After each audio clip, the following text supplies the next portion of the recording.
Hey everyone, and welcome back to my Baldur's Gate Saga Completionist playthrough with SCS.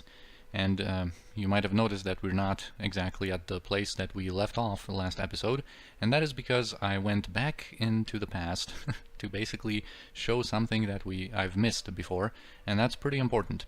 Because basically, we're going to go back to our normal save in just a second, but just to explain the situation, here we are back in Chapter 5, so still before going back to Candlekeep. This is of course Baldur's Gate City's Thieves Guild, and so we're still kind of investigating the Iron Throne. We still don't know for sure what their agenda is, who their leaders are and whatnot. And basically, I don't know how I could have missed this guy, because I pretty much always talk to him, but because we didn't have this conversation here in Chapter 5, he will not spawn in Chapter 7 for us. So what I've done, well, we're going to see the conversation with him, because he's in this room, as you will see in a second. We're going to do the conversation with him. He's called Hussam here, and I've already modified my save game that we're going to reload in a second to already include a global variable telling the game basically that, you know, we have met him, we have had this conversation, and that he should spawn in Chapter 7 when we go back to Baldur's Gate City again. So anyway, here goes. Greetings, fellow rogues. Fellow rogues. He's a pretty funny fellow, and that always reminds me of, like, hello fellow kids, or like fellow gamers, and that always reminds me that guy in this TV show, I think Law and Order, this rapper, Ice-T, I think, when he was talking like, I've read on Kotaku that this is better than Civilization 5 with the Brave New World expansion pack. It's like, I'm one of them now, right? Yeah, dude, because that's exactly how gamers talk. Right, anyway, apparently he wants to say something to us. And apparently he hates the Iron Throne, because, as he says here, because of them he lost his store, his money, and his wife. And he has some info, because I think he's a former employee or a former, like, you know, apparently a merchant, I guess, who had some dealings with the Iron Throne. But he knows a little much, I would say. Anyway, we can ask him about the leaders, and of course now in our playthrough we have progressed much further, so we have already known anything or everything of this sort, but this is just a reiteration of what, you know, we've learned in this playthrough, that this is Rieltar's operation, and that Brunos is a big half-orc, and that Thaldorns is a pansy. And then there's Sarvok. Yeah, so he says that the Iron Throne is all about money, and they have something planned in Candlekeep. Of course, as always, feel free to pause and read the whole story for yourself. And he tells us to meet him in the Elf Song Tavern, which there's not much at all going to come out of it, but for completion's sake, I guess, or for thoroughness' sake. I think I had too much to drink. So here he is again, and he just tells us to investigate the Iron Throne headquarters. Well, I would never have figured that out. Anyway, now we can load a save game that I have prepared with Hussam fixed. And now he is going to properly spawn in Baldur's Gate. This is where we left off. This is our save, of course, after dealing with Aec'Letec and the evil cult. So now, let's get back to business, I guess. First, what I'm going to do is probably our last scribing session. We have a couple of scrolls that Imoen would like to learn, so we're going to give her, as per usual, 2 potions of genius, so she can get 25 intelligence because of that. And then we're going to scribe a couple of scrolls, scribe a couple of spells, I guess, into her spell book. So here we have like Fire Shield, Blue, Monster Summoning, a Minor Sequencer. I'm not going to memorize Vocalize, I'm just going to keep these 2 scrolls in the case that we ever get silenced and she needs to, because she's never going to memorize Vocalize. I have, like, there's too many level 2 spells to memorize. I'm just going to keep those as scrolls in case I want to break silence with her. So she has Shadow Door, some more Monster Summoning, Wraith Form, Stone Skin is a major one. And I am going to learn all of these spells, although they are not really that important. The important one is Stone Skin and Minor Sequencer, which we're not going to get a lot of mileage out of, but that's something that we can show off here. And Polymorph Self is a pretty fun spell. But yeah, we can show off Minor Sequencer, and the sequencers, I love these spells, and they are going to play a large role of our playthrough, or in our playthrough in Baldur's Gate 2. But still we can already like memorize one. And basically the power of the Minor Sequencer, if you want to rest more than once, is that you can memorize your sequencer spell and some other spells that you want to have inside of the sequencer, and then you can, you know, once the sequencer is cast, or you know what, let's just do it so I can explain that better. And I think I'm going to go with like a double glitter dust. I'm going to, oh yeah, you know what, let's just talk a little bit, like for a second more about the Minor Sequencer. Of course you can pause and read about it, but it basically allows you to store 2 spells of level 1 or 2. Are pretty much similar to each other. They have to have like the same target. And we've already seen many mages in SCS making great use of the Minor Sequencer. Yeah, you can kind of store it as your special ability, and you can instantly unleash those 2 spells. So this is a great type of spell, and there are more types of sequencers and contingencies in Baldur's Gate 2, which we will make heavy use of, I think. Because I love these spells because they really can allow your creativity to flow. You know, you can unleash your creativity and just prepare, especially if you have more than one mage, you can prepare different types of sequencers for all of your mages with like different spells for different situations. So anyway, what I'm going to do is we're going to rest once, and we're going to cast that Minor Sequencer. And you've seen mages from SCS use a couple of types of them. There are some damage ones where you can like put 2 double magic missile into that, or you can put like double Melf's acid arrow. You can put like minor mirror image and invisibility for a defensive type of sequencer. You could put like double ray of enfeeblement, because some spells that rely on making the saving throw, like glitter dust here, I'm going to put 2 glitter dusts. I think just, you know, we're not going to rely on minor sequencers at all, but basically the thing is that you can use spells like, you know, Ray of Enfeeblement, for example, where the saving throw negates the effect, and it's basically the same case with Glitter Dust. So if you have more spells stored and unleashed at the same time, so with this minor sequencers, those are 2 spells, but there are also sequencers in Baldur's Gate 2 where you can store 3 spells. So that gives you 2 or 3 chances to like get the desired effect on your opponents. Also, like Deviorn, for example, had the minor sequencer with Stinking Cloud and Web, or you can do Double Web, which is a very powerful sequencer even in Baldur's Gate 2, because Web is just an awesome spell. So that gives you just more webs that the enemies have to save every round, and you know, when you have 2 or 3 webs going, then they have to make the saving throw, you know, 2 or 3 times per round, and that can be very effective. They are going to probably fail their save, even if they have a good save of versus spell. So yeah, now that we have that all business cast, we can like unmemorize minor sequencer, memorize something else, like Emotion Hopelessness, for example, and we might want to memorize, I'm not going to memorize Web, I think, but maybe one Melf's Acid Arrow, and then rest again. Yes. This is just a showcase, I'm not going to do that after we do it this time. But now we can, you know, memorize her spells or rest so that she has a different selection of level 2 spells. She doesn't have the level 4 taken by the minor sequencer, but she still has the special ability with that spell sequencer where she can unleash it, and you can have double glitter dust flying instantly at your opponents. Alright, also one thing that I wanted to showcase is we haven't really made any use of these potions of Master Thievery that of course buff up your pickpockets by 40%. So I'm just going to, just to showcase that you can get some pretty good loot from different, especially from certain characters, if you want to engage in some stealing. Okay, so 120, I'm going to, just for safety, buff him up to 160, which is going to be plenty for Baldur's Gate 1 standards.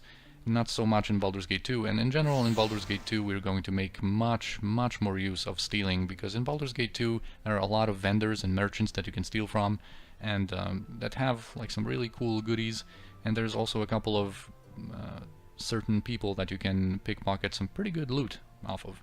And even in Icewind Dale, actually, that I'm also going to do a playthrough of sometime in the future, there's also a couple of prominent characters that you can pickpocket really good loot off of.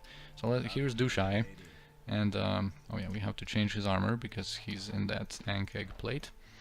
And now he can pickpocket, and you'll see the message that the pickpocket succeeded. There's always a 1% chance that it's going to fail, but anyway. Once you've buffed up your pickpockets enough, like different NPCs, different merchants have, you know, a different ability to catch you while you're trying to pickpocket them. So as I've said before, she has that ring of free action, so we have 2 of them now.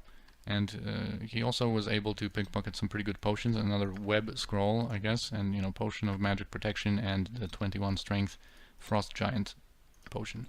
Alright, so now we're done with Ulgoth's beard, finally, with the expansion and everything, and now we can finally go back to Baldur's Gate City and engage in the like extreme late game stuff. Yes, certainly. Alright, so here's Husam. He spawned properly. Fellow rogues. Yeah, it's good to see you all again. Lots has happened since you were gone.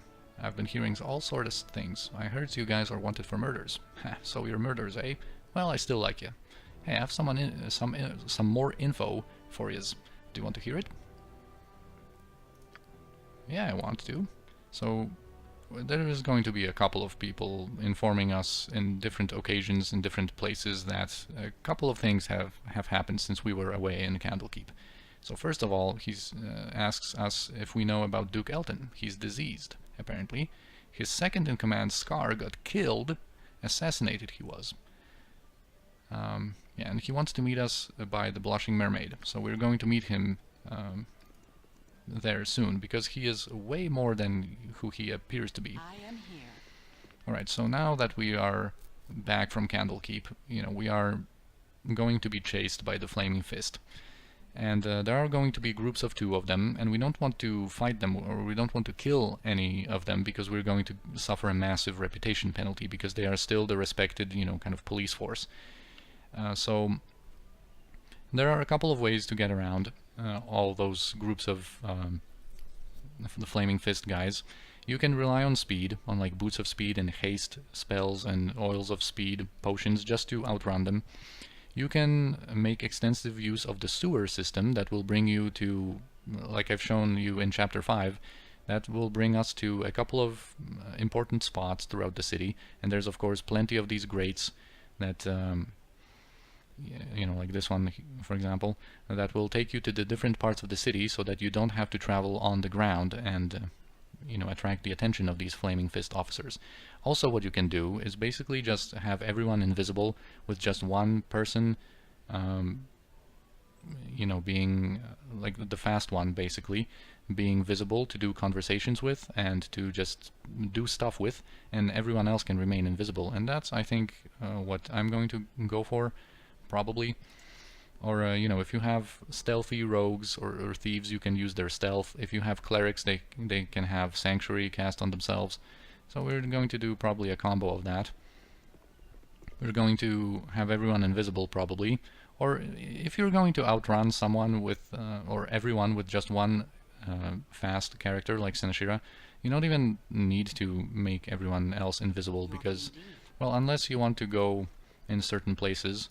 So I might do that eventually, but right now I'm just going to go kind of around, because there's a group of, there's some Flaming Fist guys over there, and I don't want to get arrested just yet. By the way, also what is also important to say about Chapter 7 is that I don't think, well, probably most people realize that, but perhaps some do not, that basically there is very, very, very little that you have to do in order to progress the game into the final stages, to the final battle. There's only one thing that you have to do, basically. But there are many things that you can do after going back to Baldur's Gate, after arriving here after the Candlekeep debacle and everything. So, of course, this is a completionist playthrough, and I'm going to show all of those different things, and they are cool. They add way more to the story and everything. So, yeah, the Flaming Fist guys, I think, are around there. So I'm just going to elude them by... I must talk to you in private. These are troubled times. I just didn't want to talk over her, so I just went around to avoid them for now. So here comes a very important character, very important to the story, but as I've said, you can completely ignore her. Just, you know, go directly to do that one thing that you need to do in the Undercellar, by the way. You just need to, like, kill two guys and take their stuff, and that's all you need to do. But there's, of course, plenty more. So anyway, so she apparently has some information for us. I shall explain myself in further detail when I have time. Until then, I have but one thing to say. The one who claims to heal Duke Eltan's sickness is also the one who breeds it. Likely there have been signs that suggested this to you, but none have said it so plain. No doubt you have the wherewithal to follow through on it. Your very nature gives you above-average competence. Gorian's tutelage could only have enhanced this. So it seems like she knows a lot about us, and this is kind of like the, you know, evil answer, I guess, and this is supposed to be the good aligned answer, albeit it's a bit hysterical, but I'm going to go with it. Yeah, so we say that we don't want her to sully the memory of the only family I have known, but that was not the family that knew you and knows you now. I think you feel the pull, and I think you strain against it still. Again you see that I know much of you, perhaps more than you know yourself. There are three things that are strength incarnate. There is love of life, there is fear of death, and there is family. A family that loves death would have a strong pull indeed. Can you feel it? Can you feel him? He hates you, you know. So she obviously knows that we are at Ball Spawn, and she refers to Ball and the blood in our veins and all that. So, you know, in order to kind of progress with the conversation, we have to be a little clueless here. What have you done to deserve such hatred, as she mentioned? You exist, and chaos will be sown.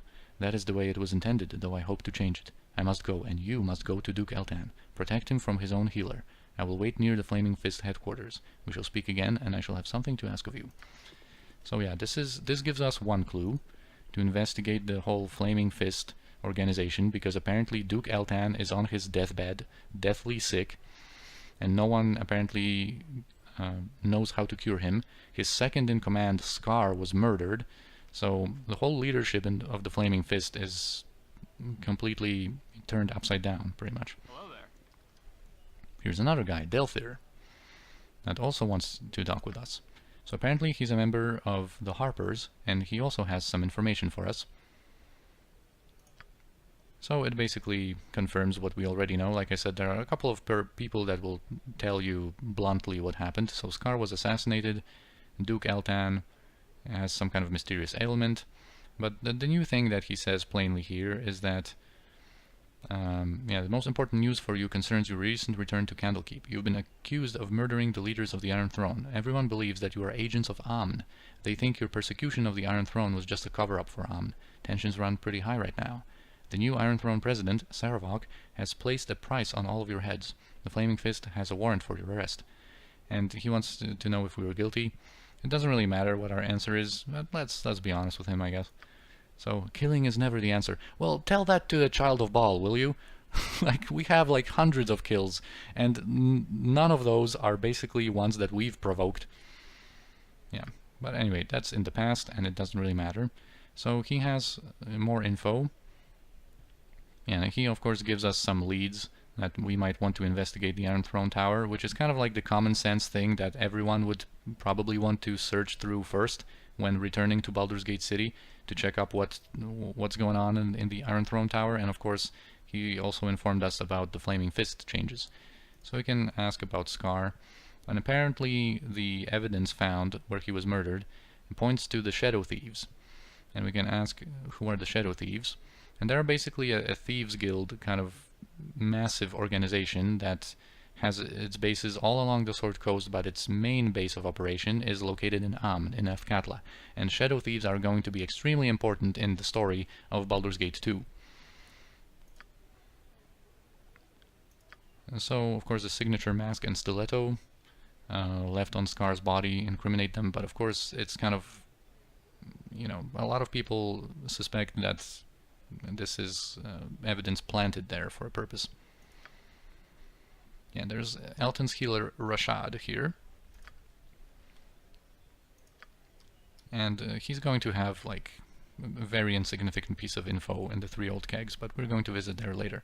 And I'm just pointed out that Rashad name again because that's also a name reused for this scimitar's name, Rashad's Talon.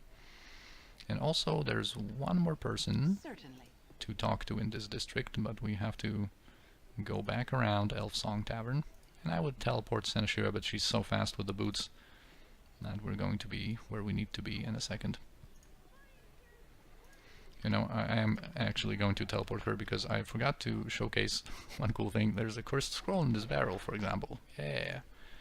Great piece of information there that we've kind of missed in chapter 5 where we were here. It completely doesn't matter, but you know how it is with me. So here's Herschel.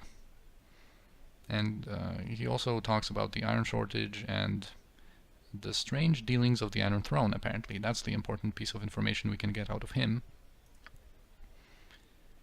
Yeah, since Saravok assumed control, they have ceased most business transactions and frozen most of their assets. They were major importers, and without their active help, it will be much longer before the average citizen feels that the crisis is over.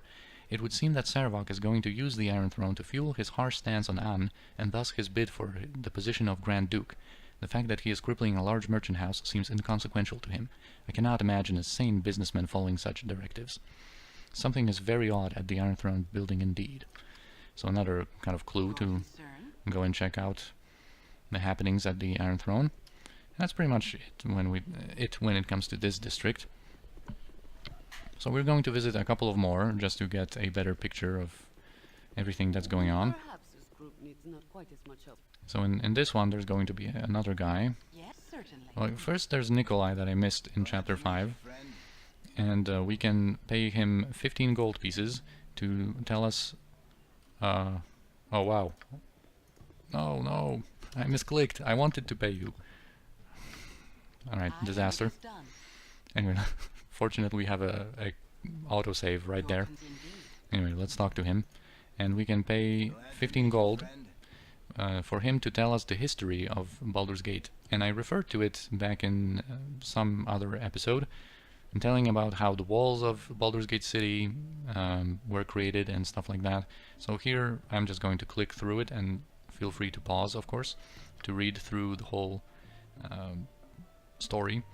But you know, of course, Balduran was a good-natured pirate, and he used his wealth to establish this port. And then, you know, it basically kept growing, so the second layer of the wall was erected, and a big assault of orcs was averted. By the way, the responses we can have are pretty funny as well. Like, as if we are at a boring history lesson. Although history is not boring. It needs to be known, so that it is not repeated. Wow, some deep quotes here, dude.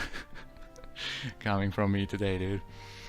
Anyway, so it also explains how the 4 Grand Dukes came to be, basically that whole rank. And he can even tell us more. Yeah, now that the Dukes are elected to office and they keep their title until death and stuff, and it can be like, more, must tell me more, I want to know everything, mwahaha. Alright, so that's it for now. And here we're going to meet a fellow, Alan Blackblade. So Isaac daggers drawn with him, and he drops the swag and runs. And he's apparently one of the thieves that recognizes us from before, when we did some quests for the Thieves Guild, when we cooperated. And now he just basically says that things are pretty grim in the city. The Flaming Fist is out for blood. Can't say that I blame them. I would be right upset if I was in their shoes. Scar, their second in command, was killed. Don't really know the circumstances. Some say accident, some say murder. Yeah, and also Duke Entar Silvershield was assassinated.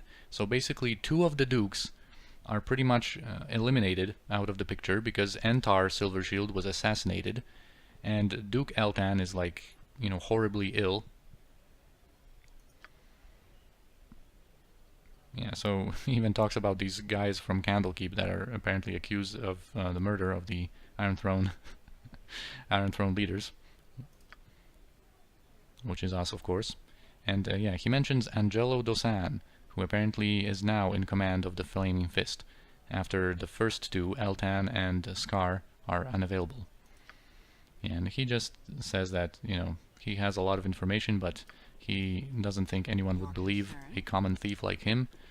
But that's some pretty good information. That's some pretty good information, bro.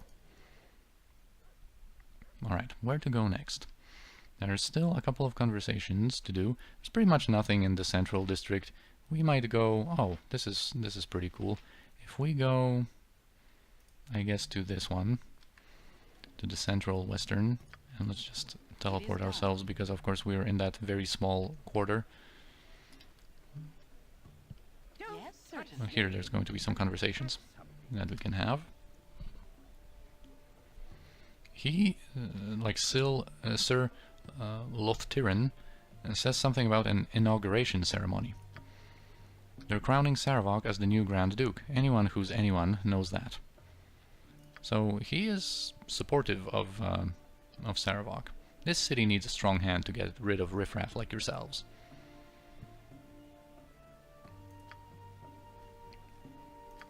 Yeah, so a guy like that.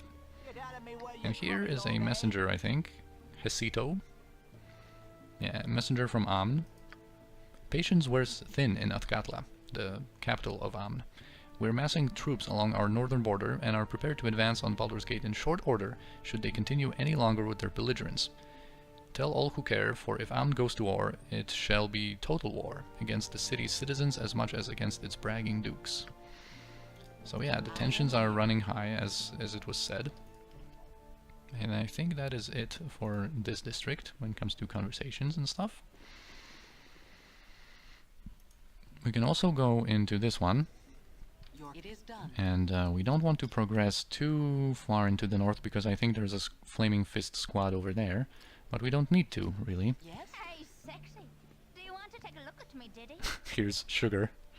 Hey, Sinashira, a lonely night, ain't it? Do I know you? And she recognized us because apparently she knows that we worked for Scar. And she is another one that tells us that Scar's dead, and there's this guy that we've seen before.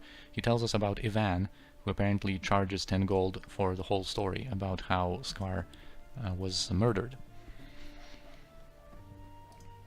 Alright, and we can also enter Entar's estate, and there's going to be something a little different here, because of course he was assassinated. Since last we were here. He was of course not present last time because he was away on business and now he's dead. So unless you have the unfinished business mod who actually restores Entar Silvershield in chapter 5, there is no way to ever see him. Yes? Yeah, hello there. I'm sorry, but I must ask you to leave. Everyone has left the estate to mourn the death of Entar Silvershield. So sad, really. Such a great man, taken in the prime of his life. What kind of evil creature would murder such a man? And yeah, there's basically no one in here now, so we would be free to loot everything now, but the thing is that now it doesn't matter, because we are super wealthy, and this is the very end of the game, the very end stages of the game, so it doesn't really matter now whether we can rob the estate or not, but there's not going to be anyone upstairs except Ski and Jessup, I guess, but I think they're not going to call the guards if you want to, you know, rob the containers now. Okay, another one that we can do. We're going to be in the Harper district later, and we're going to be in this one later. So I think the only one that's really left, because I also want to do the Blushing Mermaid later. So let's go into the central northern district.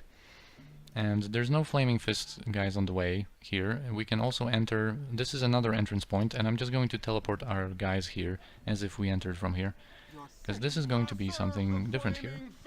Here we have Sorel. Senshira, where have you been? And I like this answer here. I had some business to attend to back at home, but I fear that same business has drawn me back to the gate. Well, keep your head down before they clip it from your shoulders, fool. Alright, Sorrel. I am starting to dislike you, and you know what happens to people that I dislike, right? So I would be careful with your words now. People are saying you killed the leaders of the Iron Throne. There's a goodly price upon your head, don't you realize? Yeah, there's trouble in the fists, Nashira. Big trouble. Duke Eltan's fallen sick and Scar was killed, supposedly in a simple robbery, but I have my doubts. It's all Angelo. He's making a power grab, taking control of the fist, and, with Scar out of the way, there's nothing to stop him. I've seen him paying visits to the Iron Throne too, and I don't like it one bit. There are some of us that are still loyal to Eltan, and lucky for you, I happen to be one of them. Please, for your sake and ours, keep your head down, and if you get the chance, sniff around the Iron Throne's base. If you can find a way to talk to Duke Eltan, even better, but they're keeping him in the middle of Fist headquarters. Damn it, Angelo will pay dearly for this, and I hope it's soon. So yeah, we get some more information and confirmation of what we've already heard, and here we're going to meet Delphir in the Three Old Kegs. He's not going to have too much to say to us, but let's be thorough with it. It is done. So he's going to be here. Hello there. Yeah, and basically he says the same thing to basically like follow the healer Rashad at night. But I don't think it's really implemented in the game to like follow him somewhere and see what kind of shady business he's up to. But anyway, another clue that Rashad is apparently not who he claims to be. He's not, doesn't seem to be the healer, the great cleric or whatever that he's supposed to be. Anyway, I think this is going to be it for this episode, and in the next one some action is going to happen. Finally, we're going to investigate a couple of places, and yeah, it's going to be fun. So, as always, I thank you for watching. I hope you enjoyed this a little bit more role-playing episode, and I'll see you in the next one.